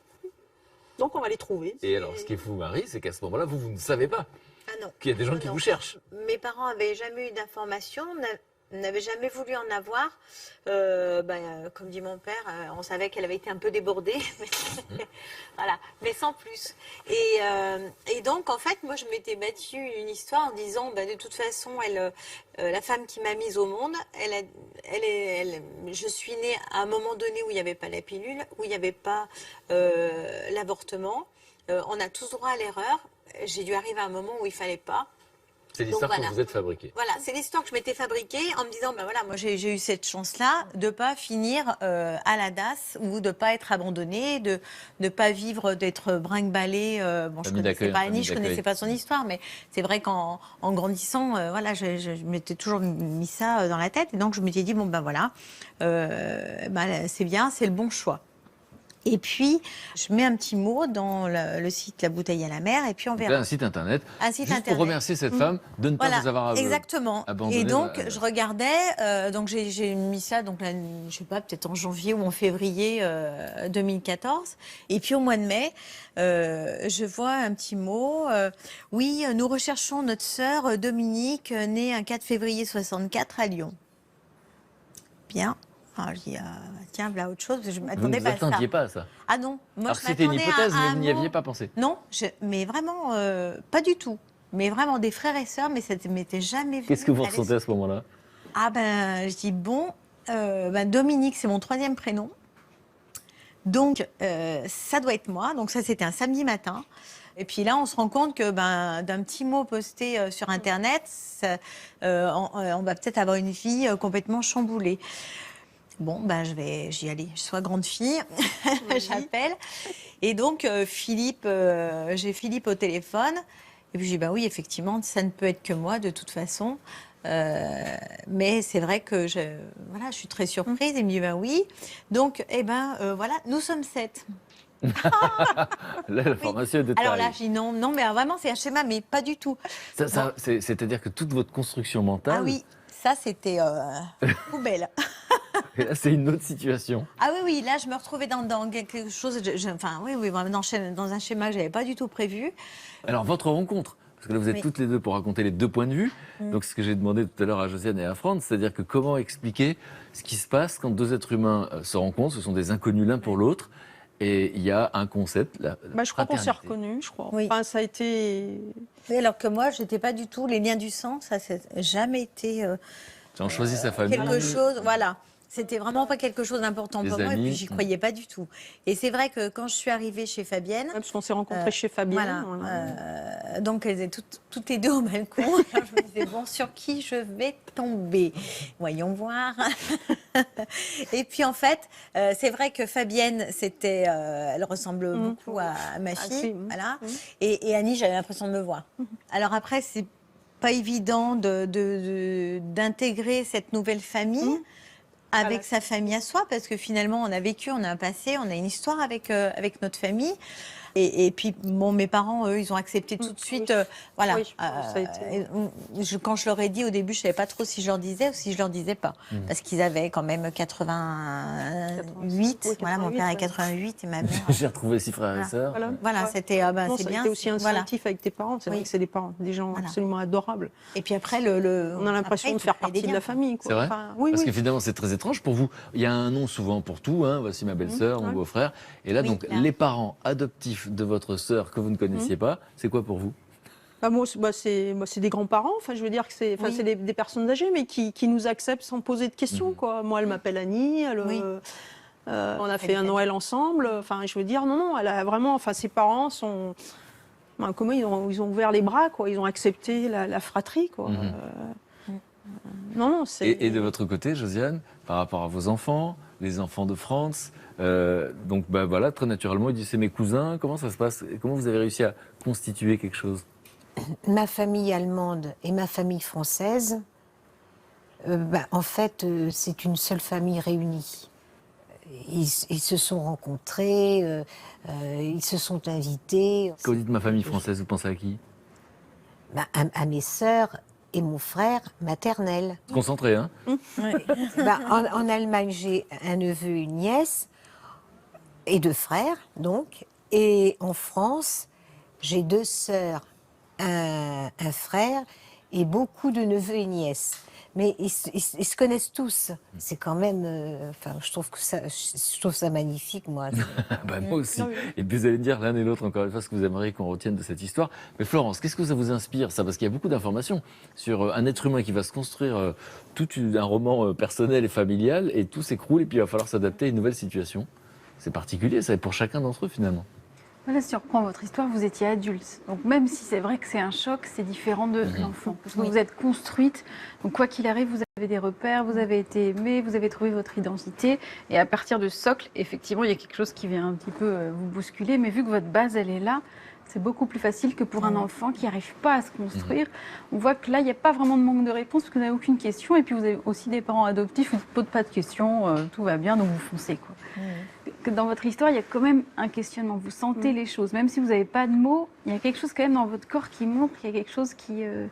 comme un puzzle, si vous voulez, vous n'auriez pas toutes les pièces. Et à un moment donné, vous dites, voilà, il y a la grande joie de retrouver enfin tous mes frères et sœurs. C'est comme si à l'intérieur, il y avait un puzzle qui se construisait, et du coup, le lien peut se faire. Il y a moins d'interrogations, moins de questions. C'est ça qui est apaisant, finalement, vous diriez ça, Annie? Oui, moi, mon mari m'a dit, je vois la différence entre ce que j'étais avant et du fait que j'ai retrouvé mes frères et sœurs. Il me trouve changée. Qu'est-ce qui a changé pour lui? Plus apaisé? Peut-être plus apaisée, plus calme peut-être, et puis ravie d'avoir... Donc là aussi un sentiment d'appartenance. Ouais. Au moins de compter pour quelqu'un. Quand notre mère est décédée, j'aurais simplement dit voilà, bon, si vous voulez la voir, c'est le moment. Ils sont tous venus. Et je me dis c'est beau d'être là au moins quand à un coup de fil ils arrivent tous, quoi. Autrement j'aurais dû gérer la mort de ma mère toute seule. Et ça aurait peut-être été plus dur. Donc compter les uns pour les autres. Voilà. Et alors Florence, quand on dit c'est mon frère, c'est ma sœur, on pense toujours à quelque chose de plus classique, où on a été élevés ensemble, puis d'un coup il y a ce concept qui arrive et qui est presque abstrait. Sur le papier, comme ça, parce que je ne l'ai pas vécu, et vous ne l'avez pas vécu non plus. Non. Mais justement, vous qui connaissez la psychologie des êtres humains, ça ne vous étonne pas de voir que finalement c'est naturel, en fait, dans le cas présent, dans les deux cas présents? Il n'y a pas de règle, mais après, ce qu'on voit, c'est qu'effectivement, quand déjà il y a un manque de père d'un côté et une mère qui est absente, l'être humain est bien fait. C'est-à-dire qu'on va se regrouper sur les frères et sœurs. Donc, quelque part, on va se réparer ensemble. Vous dites, c'est l'instinct, le mot que vous aviez employé tout à l'heure, c'est l'instinct. Et c'est vraiment ça, on se regroupe et ensemble, on va se recréer une force, peut-être qui a manqué de part et d'autre, après à différents niveaux. Mais en tout cas, naturellement. Après, ça ne veut pas dire que dans toutes les familles, ça se passe comme ça. Non, c'est vrai. Mais quand rien n'a été... C'est très bien passé, tant mieux, je veux dire. Ça aurait pu très On a eu de mal la se- chance. On a eu de la chance. Non, mais vraiment, on a de la Je pense chance, je pense. Je pense Parce que c'est pas forcément... Toutes les histoires ne finissent pas aussi bien que la mienne, je pense. Bon, qu'est-ce que vous aimeriez qu'on retienne de votre histoire? Franz, qu'est-ce que vous aimeriez qu'on retienne? Je voudrais dire qu'au travers de cette expérience, nous pouvons donner de l'espoir et du courage à beaucoup d'autres. Et que s'il est possible de renouer le contact, comme nous l'avons fait, il ne faut pas hésiter, car cela peut engendrer une fin heureuse et créer une nouvelle histoire, comme la nôtre. Josiane?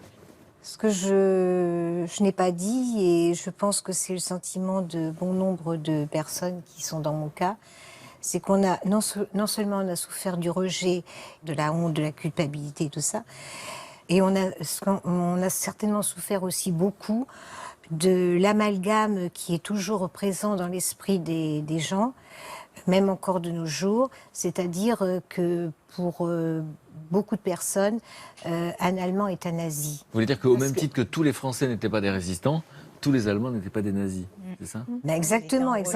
Mais il y a toujours, mais cet amalgame existe toujours justement, et c'est ça que je voudrais briser, parce que en fait, il y a bon nombre d'Allemands hostiles au régime qui l'ont payé de leur vie. Il y a certainement eu d'autres Schindler, et puis aussi nos pères, c'est-à-dire les pères des 200 000 enfants nés pendant la guerre, n'étaient que de simples soldats qui étaient basés dans des fermes, dans des cantines, dans des ateliers, et qui auraient certainement préféré rester dans leur famille et dans leur pays plutôt que d'être en France à faire la guerre. Et donc voilà. Alors c'est le travail notamment de votre association. Et effectivement, tout à fait. Vous êtes très engagés. Oui. Et moi, je vais vous présenter des amis à moi qui sont aussi très engagés, qui sont à l'écoute de notre société, des solutions aux fléaux de notre société. Et donc, je vais vous les présenter. Vous allez me dire si vous les trouvez formidables comme moi, et si vous aimez leurs initiatives, les initiatives qu'ils nous présentent. Et je les entends d'ailleurs. Bonjour Luc, Émilie, bonjour. Céline, je vous laisse vous installer les camarades. Bonjour. Bonjour. Et je vous les présente tout de suite. Luc, mon camarade, est très très touché par tout ce qui crée du lien. Ah oui. Le monde associatif, ça l'intéresse. Et tout ce qui peut améliorer notre société, c'est ton... c'est ton credo. Mon dada. C'est ton dada. Et donc, tu as envie de nous parler de quoi aujourd'hui? Alors aujourd'hui, je vais vous parler d'une initiative que je trouve formidable qui permet, pendant ces jours de RTT, via son entreprise, on peut participer à des actions solidaires pour aider les plus démunis. Bon. Céline est notre jardinière et elle nous parle aussi d'initiatives solidaires. Et là, tu vas nous parler de quoi? Aujourd'hui, on va pouvoir aider en restant sur son canapé. Il faut un ordinateur, une connexion Internet, 20 secondes. Et tout ça, ça va nous permettre de donner sans débourser un centime. Sans débourser un centime. J'ai cru que tu avais fourché, mais non. Non. Tu n'as pas fourché. Je n'ai pas fourché. Très bien. Alors, Émilie s'intéresse au monde du travail. Elle connaît ses patrons qui essaient de faire finalement du monde de l'entreprise un monde meilleur. Et là, tu vas nous parler de quoi? Alors, j'imagine que ça vous arrive à tous de donner à des organisations sociales, à des associations, à des ONG. Eh bien, je vais vous parler d'un homme qui a décidé de consacrer sa vie à changer la façon dont nous donnons. Parce que finalement, on pourrait donner mieux, on pourrait donner plus, on pourrait donner plus intelligemment. Eh bien, Alexandre Mars est un entrepreneur français qui a très bien réussi dans la vie. Et puis, il y a 2 ans, il s'est dit qu'il allait mettre son succès et tout l'argent qu'il avait gagné au service du don. Alors, il a créé une fondation, vous allez me dire jusque-là, rien de très novateur, mais dans sa fondation, on a la possibilité, nous, en tant que donateurs, de suivre l'impact que notre don a dans la vie des gens auxquels on a donné. Donc, il restaure la confiance. Alors, comment est-ce qu'il s'y prend? Eh bien, je vous propose de regarder tout de suite son portrait qui a été réalisé par Mélancien. Et vous réagissez juste après.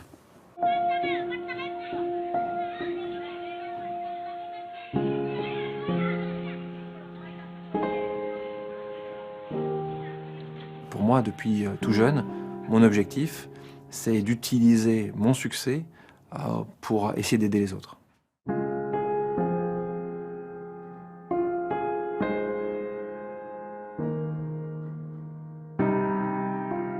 On sait très bien qu'on est le produit parfois de notre enfance. Et du côté de ma maman, c'était quelqu'un qui s'occupait toujours, c'est-à-dire qui s'occupe toujours des autres. Et un papa entrepreneur qui m'a donné évidemment aussi un côté, voilà, ça dans le sang, dans les gènes, de créer, de développer. J'ai commencé ma première entreprise à 17 ans et depuis maintenant plus de 20 ans, j'ai monté différentes entreprises, essentiellement dans le secteur de la technologie. Et à chaque fois, beaucoup de travail, beaucoup de chance, réussi à construire, vendre et donc gagner un peu d'argent, même beaucoup d'argent avec ces entreprises.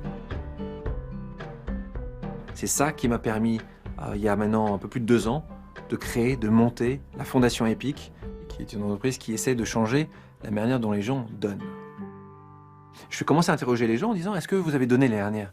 Les gens me disent « Bien sûr, j'ai donné ». Je leur posais une seconde question « Est-ce que vous pensez avoir donné suffisamment ?» Et là, les gens, 95% me répondaient non. J'aurais aimé faire plus. Et quand je dis vous m'aurez faire plus, c'est pas forcément donner 1 million d'euros. Ça pouvait donner 10 euros de plus, 100 euros de plus. Mais qu'est-ce qui vous a retenu à donner plus? Les gens nous répondaient toujours on n'a pas confiance. C'est-à-dire qu'il y a eu des scandales et donc on ne sait pas ce que font les organisations avec l'argent qu'on va leur donner. Donc on a développé une application mobile qui permet de voir combien de jeunes, d'enfants ont reçu leur vaccin. Même si vous avez donné 5 euros. Qu'est-ce que va faire ces 5 euros? Il n'y a pas d'opacité. Nous avons défini que pour 60 euros, nous arrivons à changer donc la vie d'un enfant dans le monde. Notre travail quotidien, c'est changer la trajectoire d'enfants et de jeunes qui ont eu moins de chance que d'autres. Et c'est ce que nous faisons à travers le monde. Chez EPIC, nous avons 45 critères de sélection. Au 1er janvier de chaque année, nous recevons des organisations sociales, des applications. Cette année, nous en avons reçu 1900. Je vais, avec nos équipes, sur le terrain, visiter les finalistes.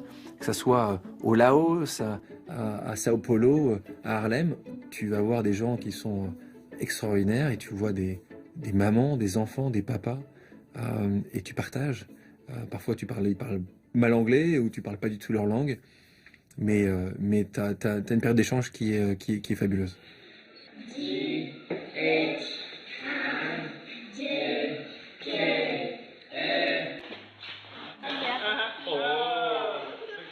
Oui, évidemment, ça me change. Et ça change aussi la relation que j'ai avec tous les gens qui me côtoient. Un gamin de 5 ans, de 2 ans ou un jeune de 18 ans et vous essayez de changer sa trajectoire, c'est définitivement un pari sur l'avenir. Nous avons impacté la vie de centaines de milliers d'enfants et puis on voit qu'on commence à changer les mentalités. On sait que nous sommes juste au début du chemin. On sait que ça peut nous prendre des années et des années. Soyons très clairs. Le succès n'est pas toujours en regard du nombre de zéros dans votre compte en banque. Vous n'avez pas besoin d'être Bill Gates, mais en revanche, à quelque niveau que ce soit, quel que soit votre succès, faites-en quelque chose. Prenez ça pour avoir un impact positif sur la société.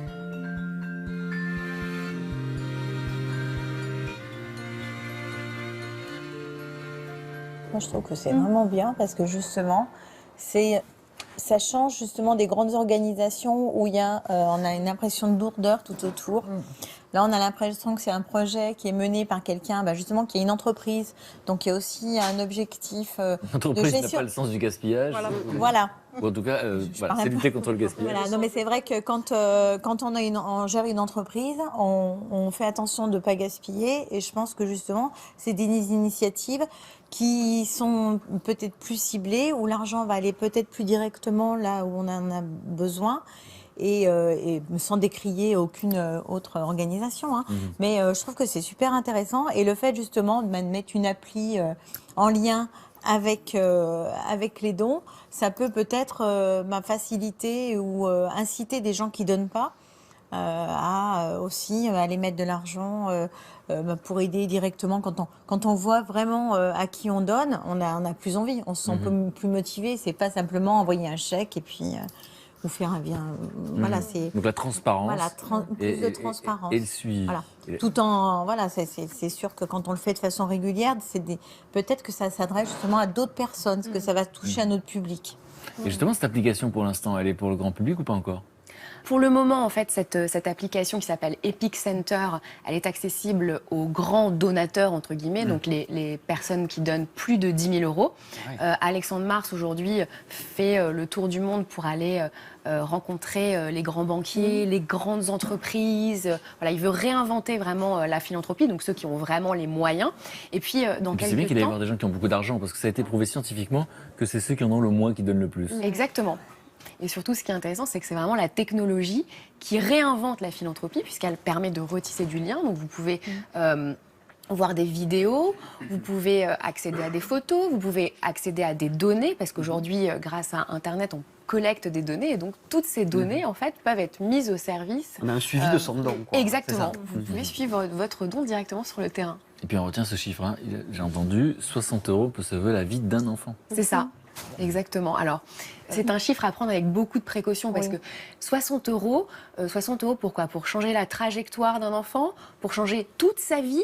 Voilà, il faut faire pour le vacciner, pour l'aider à avoir des soins dentaires, pour l'aider à être dans l'insertion sociale. Il faut faire très attention à ces chiffres parce que souvent, ce sont aussi un peu des outils de communication pour nous aider à avoir envie de donner. Là, la certitude que j'ai en présentant cette initiative, c'est que effectivement, on peut suivre notre don et on peut mesurer notre impact. Si vous investissez demain dans un projet porté par une association qui s'engage à installer un puits en Éthiopie, eh bien, grâce aux données qui vont être fournies par la Fondation, vous allez savoir combien vous avez puisé de litres d'eau et combien de litres d'eau ont été distribués à un certain nombre d'enfants. Et c'est ça qui est intéressant. Et donc, c'est une fondation qui regroupe plusieurs organisations. Exactement. Donc, 100% du don que vous faites est entièrement reversé à l'association. Cette fondation ne prend aucune... Et le frais de fonctionnement de l'association. Et le frais de fonctionnement de l'association est uniquement... les investissements et les frais de fonctionnement de l'association sont assurés par Alexandre Mars et sa fortune personnelle. Et chaque année, il réinvestit 2 millions d'euros de sa fortune personnelle pour gérer... Il a fait fortune dans quoi, on l'a pas dit ? Il a fait fortune dans Internet, dans la technologie et dans le mobile. D'accord. Mais quand est-ce que ça arrive, cette application, pour le grand public ? Alors, cette application, elle arrive dans quelques mois pour le grand public. Ça va s'appeler Epic Generation. Et à ce moment-là, vous pourrez donner 5 € et suivre les conséquences et l'impact sur le terrain de vos 5 €. Et ça arrive dans quelques mois, en 2017. Ok, on va suivre ça de très près. Luc, tu nous as parlé des RTT solidaires. Et oui, l'idée c'est quoi ? C'est que quand on en parle à tout le monde autour de nous, à nos proches, à nos amis, tout le monde dit « Ah ben moi j'aimerais bien faire de l'associatif, j'aimerais bien être bénévole au Resto du Cœur, d'accord. » Mais la plupart du temps, 9 fois sur 10, ils nous disent « Comment je fais ? Je sais pas, je suis découragé. » On ne sait pas par quoi commencer, on ne sait pas où présenter, et on ne sait pas si finalement le temps qu'on a à consacrer suffit à ces associations. Oui, donc ça nous fait un peu peur de mettre le pied là-dedans. Donc voilà. Et bien maintenant, il existe des entreprises qui ont réussi à fédérer leurs salariés justement autour d'un projet solidaire. Et pendant leur jour de récupération de temps de travail, eh bien, tous ensemble, ils vont aider une association. Super. Par exemple, là, concrètement, je vous montre comment ça marche. Là, on est à Marseille. D'accord, ça c'est un grand groupe qui fait de l'assurance. Eh bien, les salariés qui ont voulu, ce jour-là, sont venus pour récupérer des denrées alimentaires pour une épicerie solidaire. Alors là, j'ai mis du flou là parce qu'il y avait des marques et des visages, vous pouvez pas les montrer. Je suis allé un peu. T'es bon au flou. T'es un bon flouteur. Voilà, je suis allé un peu à la louche. Voilà. Vous foutez ce qu'il y a dans les caddies. Enfin voilà, on voit rien. On voit rien, mais bon, ils ont récupéré à manger. Ils ont des belles casquettes. Pour des plus démunis. Là, par exemple, ici, c'est un grand groupe de recrutement international, un cabinet de recrutement. 40 salariés sont allés chez les pèlerins d'Emmaüs pour trier des vêtements pour les plus démunis, pareil, là, chez Emmaüs, quoi. Ils étaient 40. C'est ce qu'ils voulaient, c'est le volontariat. Ouais. Ça crée du lien dans l'entreprise. Ça crée du lien. Alors justement, j'y venais. Mais non, mais t'as raison. Non, mais c'est ça. C'est-à-dire que au départ, les salariés disent, la plupart des salariés qui ont fait ces projets, qui ont participé à ces projets-là, disent, seul, j'y serais pas allé. C'est bien, tous ensemble, on a un projet en commun. Donc ça donne envie de le faire. Ça donne aussi envie de redécouvrir ses collègues. Parce qu'on est dans un grand groupe, ou même une petite boîte où on est 10, mais on ne connaît pas son collègue quand il est en train de trier des vêtements. Ou voilà. Et donc ça apprend à mieux connaître. À voir sous un nouveau jour, un nouveau visage. Oui. Et puis surtout, peut-être sa collègue de bureau qu'on pose, c'est pas très sympa. Et tout d'un coup, on se dit, elle est capable d'aller donner de son temps. Et on peut la draguer. En triant les chaussures. Alors ça, c'est en option, ça. C'est en option. Et surtout là, tu viens de mettre à mal des mois. Et c'est une motivation comme une autre. Mais ça peut l'être, exactement. Mais je comprends pourquoi tu veux qu'on ait fait du bénévolat ensemble. Ah là là là là. Justement, on peut boire un café ou trier les chaussures pour Emmaüs. Et pour les entreprises, de notre côté, eh bien, en fait, c'est très intéressant parce que ça fait un peu ce qu'on appelle dans ce jargon des directeurs des ressources humaines du team building. Ça veut dire on fait ça traduirait par construction d'équipe. Construction d'équipe, voilà, cohésion d'équipe, on resserre les liens. Qu'est-ce qu'on fait? On a une secrétaire de direction qui va avec un directeur de marketing et une balayeuse et tout le monde ensemble sur un même projet, donc c'est quand même intéressant. Tout le monde au même niveau. Et tout le monde au même niveau. Tu remarqueras quand même qu'il a mis des unes. Oui, t'as raison. Alors que j'ai pris des exemples assez sexistes. Exactement. Il a que des collègues. Moi, j'aime bien ce genre d'initiative. C'est contagieux cette histoire. Il y en a combien qui participent maintenant? Alors, aujourd'hui, il y a 80 entreprises en France qui ont fait cette démarche-là. Ça existe depuis 5 ans, de la plus petite à la plus grosse. Pas mal s'y sont mis. Ça bénéficie à une cinquantaine d'associations. Ça peut être le SAMU social, ça peut être des banques alimentaires, ça peut être le réseau Cocagne dont on a parlé ici. Ça peut être une petite entreprise ou une grande. Voilà. Mais il faut se renseigner où? Il faut se renseigner comme ça, sur le site déjà de Mille et Une Vies. Et en fait, les gens qui ont créé ça, il faut aller les voir. Ils ont créé leur entreprise, ça s'appelle Ça me regarde. C'est Arnaud et Ségolène, en fait, qui travaillaient dans un grand groupe. Elle est responsable de communication, lui, il était directeur de projet. Et ils ont voulu mettre de l'humain, justement, dans l'entreprise. Et ça va te parler. Oui. Et justement, ils ont fondé cette boîte qui est justement l'intermédiaire entre l'association qui a besoin de bénévoles et l'entreprise. Eux, en fait, c'est un cabinet de conseil. D'accord ? Le trait d'union. Le trait d'union entre les deux, le lien, le chaînon manquant, si on peut dire. Et donc, ce que je voudrais dire, c'est que ça ne coûte rien, évidemment, à l'entreprise qui propose de l'aide. Ça coûte de l'argent à l'entreprise qui propose de l'aide. Ça coûte 2500 € la journée. C'est-à-dire que ces gens-là facturent. Là, ils font une formation aux salariés sur comment on va trier, comment on va jardiner, comment on va être utile à cette association. C'est pas du bénévolat alors? Alors, si, les salariés le font bénévolement, oui. Mais le chef d'entreprise, lui, il doit facturer à cette entreprise. Il doit payer, à l'entreprise qui fait l'intermédiaire. Mais l'entreprise, elle a tout intérêt à le faire, ça.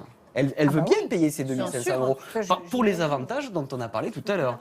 Mixité dans l'entreprise, remotivation. Et puis, les salariés, ils se disent, du coup, on travaille pour une entreprise qui a des valeurs. On travaille pour une entreprise Il y a aussi la responsabilité sociale et sociétale de l'entreprise. On en entend beaucoup parler aujourd'hui.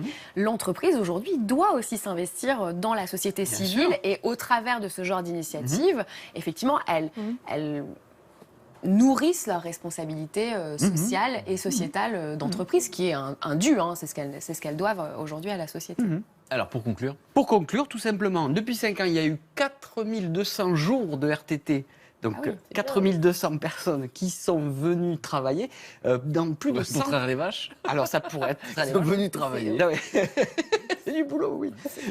Pour justement, sur plus de 180 projets, justement, solidaires, qui aident les autres et qui donnent du sens à leur vie. Je trouve ça assez chouette. Merci.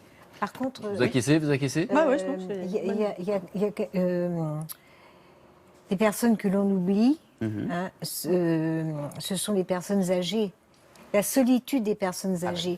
Parce que ça, on en parle très rarement. Et je pense que là, il y aurait une aide à apporter. Mais justement, ils font des projets aussi envers les personnes âgées. Donc, non. Eux, c'est des travailleurs. Très souvent. Ouais. Dans Mille et une vies, on en parle très souvent, effectivement. De toutes les initiatives qui vont dans ce sens-là. Oui. Absolument. Parce que la solitude des personnes âgées, ça va être horrible. Enfin, moi, je suis pas seule, alors donc... J'ai mon frère et mes enfants. Céline. Alors justement, on parle de dons depuis tout à l'heure, et puis de dons aussi quand on a peu de moyens, quand on a moins de pouvoir d'achat et qu'on a malgré tout envie d'aider les autres, qu'on est parfois peut-être un peu flemmasse et qu'on n'a pas envie de bouger de chez soi ou qu'on a peur d'être bénévole. Donc là, c'est très intriguant. Et je pose la question comme un jeu à mes camarades. C'est-à-dire qu'on ne donne pas d'argent et on ne bouge pas de son canapé, mais on peut donner. Alors là, est-ce que vous avez une idée de ce qu'elle va... En 20 secondes. En 20 secondes En 20 secondes. Ah non, pas l'idée. Alors c'est un site internet qui s'appelle Goodid et qui va vous permettre de regarder un petit film pendant 20 secondes, un film publicitaire, et c'est pas vous qui allez payer, c'est le groupe, l'annonceur publicitaire qui va donner l'argent à votre place à une ONG. C'est-à-dire qu'au lieu de critiquer la publicité, qu'est-ce qu'on fait? On l'utilise. Alors, je comprends l'idée du publicitaire. Il va être sûr qu'on regarde son film. Oui. Maintenant, est-ce que c'est un prétexte? On sait combien il donne? On sait tout ça? On sait tout ça. Donc, on va sur le site Goodid. Fred, il est méfiant. Et par exemple, oui. Bah oui, parce que bon. Même toi, tu peux le faire. C'est extrêmement simple. Donc, on va sur le site, là, on choisit. Par exemple, on peut donner pour la santé, donc donner pour des vaccins, donner pour des repas, donner, par exemple, pour des meilleures conditions de vie ou donner pour la scolarisation. Donc, on choisit de donner. On clique très simplement. Et là, on vous propose, là c'est une grande marque de boissons gazeuses, pas du tout française, qui n'est pas extrêmement sociale, qui vous passe un petit film de 20 secondes que vous regardez. Donc vous choisissez de le regarder. C'est peut-être plus qu'on nous inflige souvent quand on regarde une vidéo sur Internet. Là on la regarde volontairement. Là on la regarde volontairement, on fait le choix de regarder ce film parce qu'on sait qu'après on va aider. Là j'ai choisi de faire des repas. Donc je regarde ce petit film. Et à la fin du petit film, de 20 secondes, on me propose de valider mon don. Ça y est, c'est bon. Grâce à ça, j'ai aidé une association reconnue française. Les Restos du Cœur. Les Restos du Cœur, en l'occurrence. Et on sait combien on donne? Payer des repas. Alors, en moyenne, il y a eu 3 millions de vues de petits films. Et ces 3 millions ont généré 200 000 euros. Donc 200 000 euros qui sont utilisés dans plein de domaines, bien sûr. Ce n'est pas que les Restos du Cœur. Mais c'est, par exemple... alors, là, c'était des chiffres qui sont intéressants. C'est pour ça que je vais quand même vous les donner. Ce qui est très intéressant, c'est que 80% des utilisateurs n'avaient jamais donné avant. Et c'est principalement des gens qui ont entre 25 et 35 ans. Donc ça, c'est très intéressant parce que c'est une nouvelle population qui accède à la solidarité. Et donc ces 3 millions de vues, ces 200 000 euros connectés ont permis d'aider des projets partout dans le monde. Donc vous restez dans votre canapé, mais vraiment vous pouvez aller tout à fait donner par exemple aux Philippines des kits solaires pour permettre à des familles d'avoir de l'électricité chez elles. Mais vous pouvez aussi permettre à des personnes âgées complètement isolées d'avoir des activités culturelles. Donc ça, c'est des projets qui ont été validés et payés. Du soutien scolaire avec les apprentis d'Auteuil partout en France. Donc 500 heures de soutien scolaire, mais également des lampes solaires au Mali pour permettre aux enfants de faire leurs devoirs. Ou des arbres, alors moi qui aime beaucoup, enfin, vous connaissez ma passion pour les arbres, 150 000 arbres plantés en Inde pour lutter contre la déforestation, ou des pastilles de chlore, on a parlé de l'ouragan Matthew, pastilles de chlore pour permettre l'accès à l'eau potable en Haïti. Enfin, je pourrais vous en faire des dizaines et des dizaines, il y en a beaucoup, et vous choisissez à chaque fois le projet que vous aidez. Moi, ce que j'adore dans ce projet-là, outre le fait de ne pas bouger en hiver de son canapé et d'avoir la sensation de faire quelque chose, c'est que c'est en plus un jeune gamin de 17 ans qui a eu cette idée incroyable. Il s'appelle Vincent. Donc Vincent, il était sous la douche, et c'est pas une blague. Il venait de lire un livre que lui avait offert Mamou, sa grand-mère, qui était pour une économie plus solidaire de Mohamed Younous. Il a lu ce livre et il s'est dit, mais quel est le plus gros budget et le plus accessible? Finalement, c'est la publicité, parce qu'on est tous obligés de regarder de la publicité, on nous en impose toute la journée. Oui, on nous l'impose. Oui. Voilà. Et comment il a séduit? Donc il a monté à 17 ans sa petite entreprise avec 2 amis, et puis quel intérêt pour les annonceurs finalement? C'est que comme tu le disais, c'est intéressant pour eux d'être social, d'être solidaire et de montrer qu'ils ont malgré tout des valeurs. Ils savent que nous, public, on a fait le choix de regarder cette publicité, donc on est plus attentif, on n'a pas envie de zapper. Donc on va dire que tout le monde y gagne. Les associations, c'est exactement eux, et les publicitaires se disent qu'au moins on est attentif. Tout à fait. Regardez de la pub pour donner, c'est bizarre. J'aime un peu moins l'idée de jouer avec l'argent des autres. Voilà, je trouve que, voilà... Ah ouais, mais quand même, il y a quand même un truc qui est quand même super intelligent. Moi, je trouve que c'est renverser le capitalisme. Ouais, voilà, c'est ça. C'est renverser ça, c'est humaniser quelque chose qui n'est pas. Oui, mais quand même, c'est un peu facile, voilà, de donner comme ça. Je trouve que dans l'idée du don, c'est pas du don. C'est faire donner. Ah, j'ai dit que c'était quelque chose pour un peu pour l'extrême masse. C'est un peu comme si on allait chez le psy gratuit, quoi. Voilà. Alors après, on peut imaginer que c'est un début. On peut imaginer que c'est un premier début. Tiens, j'ai été utile sans rien faire. Et après, peut-être que 80% sont ceux qui n'avaient jamais donné. Exactement, c'est une porte d'entrée. C'est une vraie porte d'entrée. Et surtout, ça permet d'amener au don et à la solidarité des entreprises qui n'y allaient pas. Là, on voyait le grand groupe en question. C'est pas une entreprise extrêmement solidaire. Donc, si ça peut être une prise de conscience collective, il faut une porte d'entrée. Ça devrait être rendu universel.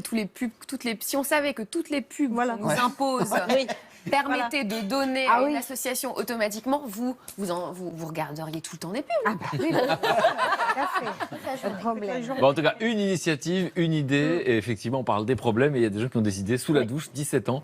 Donc c'est très, très inspirant. C'est génial. Merci les camarades. Moi, je voudrais vous montrer quelque chose de très particulier. Vous nous avez dit que finalement, vous avez découvert que vous aviez des frères et des sœurs, juste en disant merci. Évidemment, vous avez été sur un site internet, La Bouteille et la Mer, pour dire merci à cette mère biologique, finalement, de vous avoir confié à une famille aimante. Et ce merci-là, même si vous n'aviez pas de réponse, vous saviez que ça vous faisait du bien, juste de dire merci. Oui, tout à fait. Et ça a été prouvé, figurez-vous, que la gratitude rend heureux. Et donc, on est allé dans la rue proposer à des gens de regarder à la caméra et de dire merci à qui ils voulaient. Alors, écoutez bien ces petits merci, parce que derrière chaque merci, il y a une petite histoire.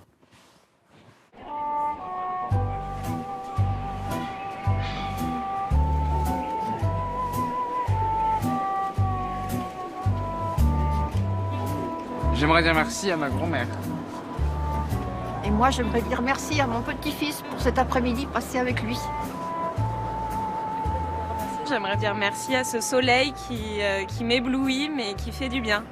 Je voudrais dire merci à ma sœur, parce que c'est grâce à elle qu'on est à Paris aujourd'hui. Parce qu'elle est au cours Florent, donc on voulait la voir pour lui souhaiter bonne chance pour la suite. J'aimerais dire merci tout d'abord à toutes les personnes qui n'ont pas cru en moi. Parce qu'aujourd'hui, je suis devenu, chaque jour, je deviens une personne plus forte. On mène une vie de banlieue, excusez-moi du terme, mais c'est dur. On se réveille le matin, on nous stigmatise, mais c'est pas grave, on dit merci. Merci à la vie, merci à tout ce qui nous entoure. 感谢我的家人，感谢我的朋友，还有谢谢曾经在路上帮助过我，以及给过我困难的所有人。谢谢，谢谢这世界，谢谢。Merci beaucoup. I'm checking out of hotel happiness.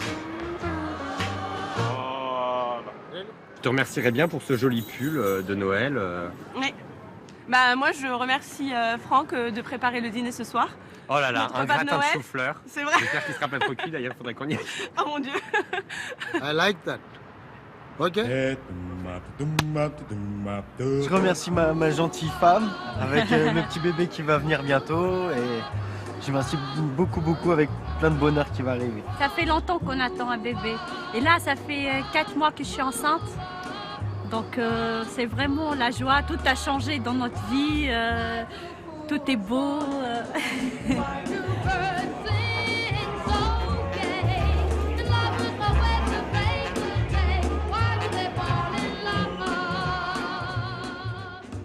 Ah, moi, j'ai adoré la grand-mère avec... Oui. Bon, ça vous a dû bien jouer d'entendre tous ces merci. Ça vous donnait la banane. Ah oui, c'est mignon. Bon, ils disent merci, le petit banlieusard qui, lui... Merci à ceux qui me croient en moi.